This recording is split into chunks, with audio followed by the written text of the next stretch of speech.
What's going on, guys? Cockmine here, and the latest episode of Game of Thrones Season 6 went in a very different direction this week with the return of everybody's favorite burn victim, the Hound. The episode didn't really give us much in terms of action, and it was basically another week of setting things up for the last 3 episodes of the season. But I did think it was okay. I still believe episode 1 was crap, but this wasn't exactly keeping me on the edge of my seat like the last ones. Like I said in my previous review, we don't need action-packed heavy stuff going on all the time. It's fine when the show slows down a bit and builds its characters up, or in this case, brings back old ones. My one major issue with the show still stems from the fact that this was another really short episode, clocking in at about 47 minutes, excluding the opening and closing songs. That's fucking insane for anybody who pays for HBO Go, hoping to watch the new season, and instead, they're getting about 10 minutes less than what we've gotten in the previous seasons. I keep hearing from people that they've packed the last 2 episodes with enough content that'll stretch over the hour mark, and hopefully that's true. But let me stop rambling and get on to the review. First, let's start over in King's Landing with Margaery, Olenna, and the High Sparrow. We didn't get a full-on, "the gods are good" speech, thank the Lord of Light, but his latest conversation with Margaery really proved to me that the High Sparrow really is attempting to control the ruling powers for his own agenda. At first, I thought this guy was legitimately trying to spread more religious crap around the city, but he really wants to be in control, and you can just tell. You know the situation is bad when he's dictating when the king and queen need to get busy in their bedroom. Eventually, he tells Margaery that he's fears for her grandmother's safety, which prompts her to try and get Olenna out of the city, but not before making sure she knows that Margaery is just putting on an act and hasn't forgotten who she is. Now, I like the scenes between these three, mainly between Margaery and her grandmother. Props to Natalie Dormer for those amazing acting chops. She almost had me in thinking she was broken by those fanatics, but she's really trying to save her family. The one thing that still gets on my nerves is that these assholes have no armor or good weapons. I think their best weapon is a piece of wood with a nail through it, and everyone is acting like they're untouchable, which is bullshit. All you really need is 20 good men, and follow me on this. 20 good men, sneak in there, cut their throats while they sleep. If Ramsay was in charge, this shit would have been taken care of ages ago. Say what you want about Ramsay, but the son of a bitch knows how to get things done. But to the point, it really does seem like the showrunners are stretching the King's Landing situation as much as they can to fill in time, which makes no sense considering they're cutting the episodes so short.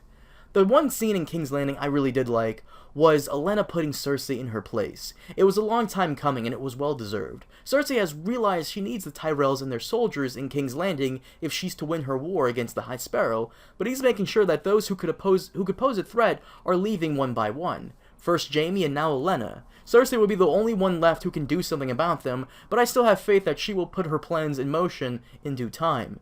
I mean, we didn't see her truly outraged over Jaime's lost position and Tommen being controlled.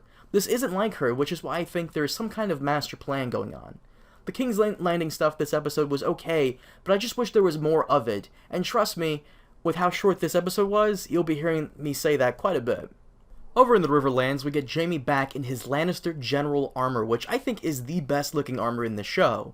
We also get Bronn back, which I really liked, and as much as I enjoyed him in this episode, it really does annoy me that he has come back this late in the season. I assume the reason they couldn't have him in the earlier episodes is because he had nobody to hang out with, considering Jaime spent a lot of his time in his earlier scenes with Cersei.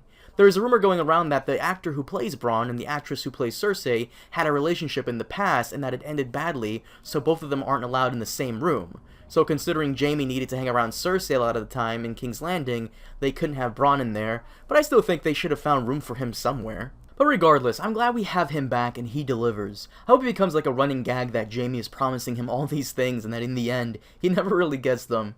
Jaime brings with him 8,000 Lannister soldiers to take back Riverrun, the House Tully main castle, from Brandon Tully, also known as the Blackfish. House Frey is on the scene and they're doing a piss-poor job of trying to take back the castle.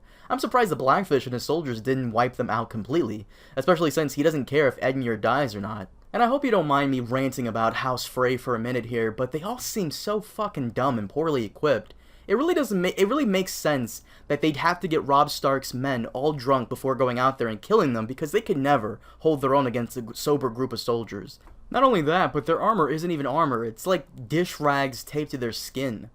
But eventually Jaime and the Blackfish talk it out and the negotiations go nowhere, which I thought was a waste of potential. There is some good history behind who the Blackfish is, and hopefully Jaime could have helped put more emphasis on that. Some people were saying that Jaime and the Riverlands seemed a little pointless, but it's mainly a setup for when Brienne comes over there to request the Blackfish's aid in defeating the Boltons, which I look forward to. According to the preview, there will be a nice confrontation between her and Jaime, which should be good, and hopefully it'll add to Jaime's storyline, which is kind of lacking this season with him being sidelined every time he's on screen. He's either being defeated by the Sand Snakes, the High Sparrow, or getting thrown out by his own son. This season he's been taking hit after hit, and you kind of want him to win a little, but he's up against another set of good guys who deserve a win of their own. Like with King's Landing, I feel like we should have gotten more of Jaime with Bronn, or more of Jaime with everybody else over there, and I say that mainly because I like the character and he is just fun to watch. Plus, I really did like that Frey bitch slapping. I feel like we could have gotten more of him over there, but for some reason we keep missing out on what could have been with these characters, and it's not just Jaime. Hopefully we get more of him actually kicking some ass and taking names before the season ends, instead of being defeated every other episode. Over in Volantis, we get a brief scene with Yara and Theon deciding on what to do next, and I was surprised they planned to head over to Marine to see Dany before Euron gets there. Unless the show plans to have him build 1,000 ships by episode 10, which I would find hilariously terrible. This scene was too short in my opinion, and I couldn't get much out of it. I did feel bad for Theon though, because if there's one thing the old Theon would have enjoyed, it would have been loads of naked women in the room. See, he and I have that in common. Before the season began, many of the cast kept saying that this season, many characters would be meeting each other for the first time, and I would really like it if we got to see these two meet up with Tyrion and Dany. I think it would be a little strange, but very interesting at the same time.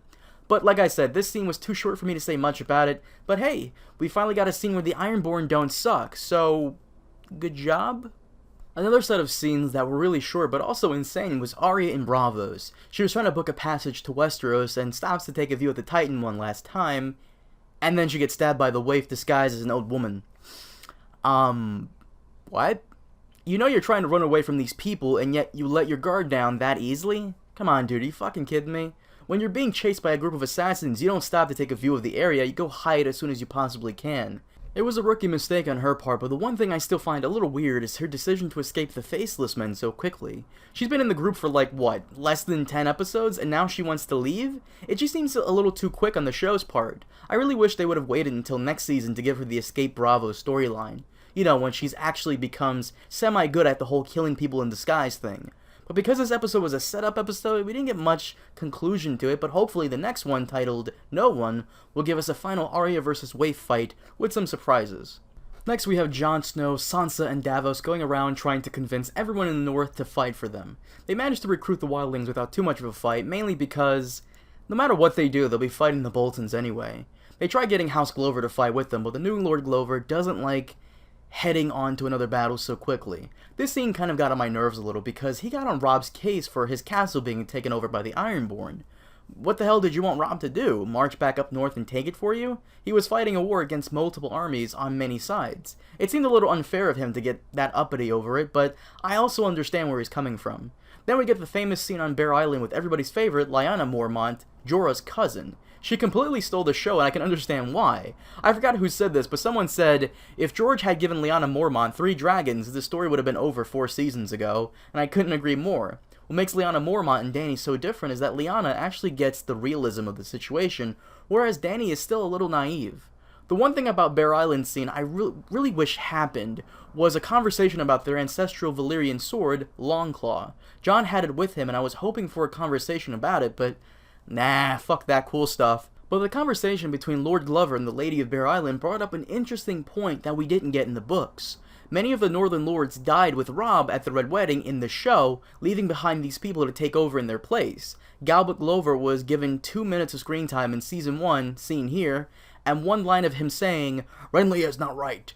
Lyanna's mother is only given about 10 seconds of screen time, and all she does is laugh. Great John Umber has a full scene with him starting shit with Robb, and we never get his resolution, but according to his son, when talking to Ramsay, he died off screen.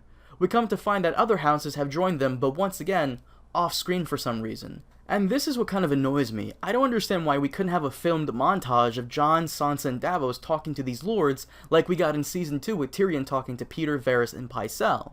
Remember how that was done?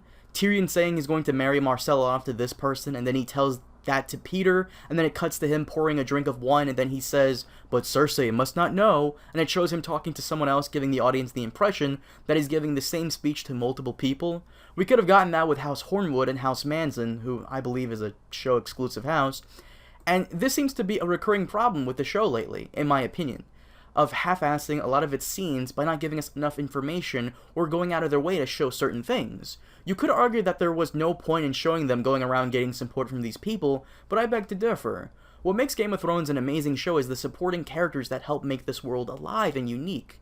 I mean, just look at Lyanna Mormont. She got 5 minutes of screen time and already has a dedicated fan club all over the internet. It pays to expand the world and show it off, but for some reason, we keep getting short episodes with almost no substance in a lot of its scenes. It's almost as though they're tired of making the show. But let me stop right now before I get into it. Let's get back to the review.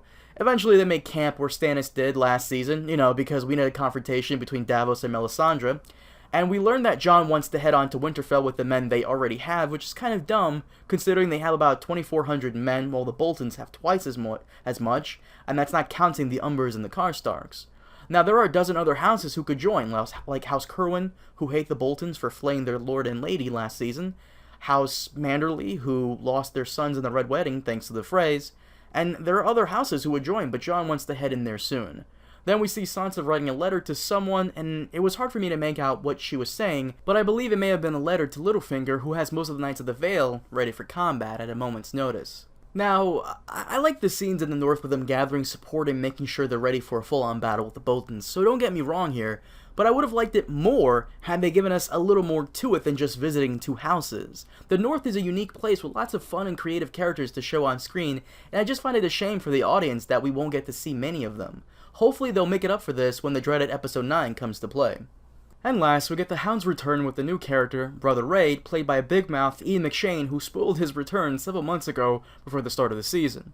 The one thing I've noticed from you guys on my Facebook page is that the Hound scenes really divided you guys. Some of you liked it because it was a nice change of pace from the problems with the main characters, and some of you didn't like it because it felt too much like a Hollywood revenge plot, and I gotta agree with both sides here. Now, I think Brother Ray, who in the books is Septon Maribald, was an interesting character, and I really wanted him to live. I guess Ian McShane's guest appearance was too costly to extend to the next episode, but I find that a shame considering his character was deep and interesting and could have made a perfect sidekick for the Hound when he goes off to kill the Brotherhood without banners. But like I said, I agree on both sides. I like the change of pace with him coming in and taking up most of the episode because it does give us a break from the political stuff in King's Landing and Arya's stupidity in Bravos. But at the same time, it did feel a little too predictable because we all know how pacifism works for only about a day in Westeros. Oh, and what the hell happened to the Brotherhood? They've become the Game of Thrones version of ISIS with all the killing and the religion. That makes me wonder, who the hell is leading them now? But like I said, I agree with both people who feel like this was a little too Hollywood, but a nice change of pace. Oh, and do me a favor, showrunners, don't bring back the Hound and not give us Clegane Bowl, because that's just cock-teasing. But overall, I thought the episode was just okay. Not as bad as the first, but not as great as it could have been had more scenes been given enough material to work with. This is just another setup week, and I think it's the first episode we've ever gotten that hasn't been in episode 9 to feature less characters, and the whole season has been like that. I mean, think about it. We haven't seen much of Melisandre since the first 3 episodes, and she's not the only one. You got Littlefinger, Bronn, Euron, and even Ramsay and Tyrion have been missing for a couple of weeks. The major problem with this season is the lack of time given to any of these characters, and in turn, some of their storylines are suffering a bit from it. I guess that, without the books, you can tell how the showrunners are quickly running out of material, and I wouldn't be too surprised if the next season will have less episodes because of that. But leave your thoughts below, and as always, if you enjoyed the video, then give it a like because it does help a lot. Subscribe if you already haven't, and I'll see you guys next time. Have a good one.